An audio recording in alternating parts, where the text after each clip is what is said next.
பெருமாளுக்கு பிரபந்தம் பாடுவது யார் என்று வடகலை தென்கலை இரு பிரிவாக குழுச்சண்டை போட்டுக்கொண்ட காட்சிகள்தான் இவை.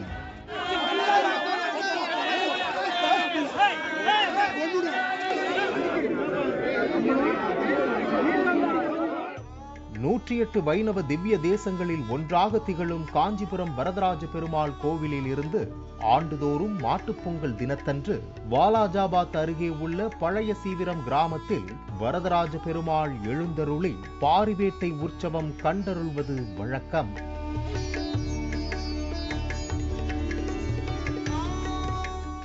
அதன்படி காஞ்சிபுரம் வரதராஜ பெருமாள் கோவிலில் இருந்து கண்ணாடி பல்லக்கில் புறப்பட்ட வரதராஜ பெருமாள் வாலாஜாபாத் வழியாக கிராமங்கள் தோறும் மண்டகப்படி கண்டருளி பழைய சீவிரம் கிராமத்தில் உள்ள மலை மீது எழுந்தருளினார்.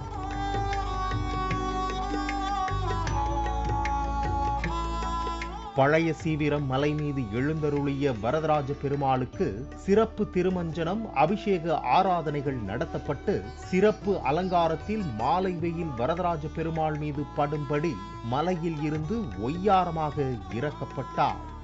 மலையில் இருந்து இறங்கிய வரதராஜ பெருமாளை பழைய சீவிரத்தில் கோவில் கொண்டுள்ள லட்சுமி நரசிம்ம சுவாமி பெருமாள் எதிர்கொண்டு அழைத்துச் செல்ல 2 பெருமாள்களும் பக்தர்களுக்கு சேவை சாதித்து காட்சியளித்தனர்.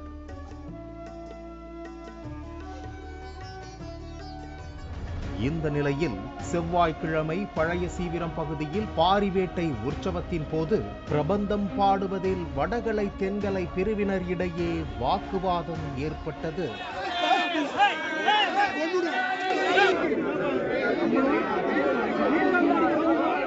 திடீரென கைகலப்பாக மாறி ஒருவரை ஒருவர் மாற்றி மாற்றி அடித்துக் கொண்டதால் பரபரப்பு ஏற்பட்டது.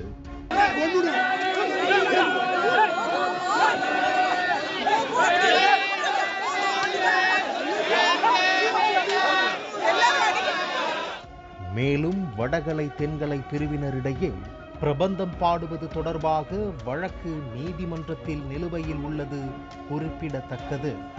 பாலிமர் செய்திகளுக்காக காஞ்சிபுரம் செய்தியாளர் ஸ்ரீராம்.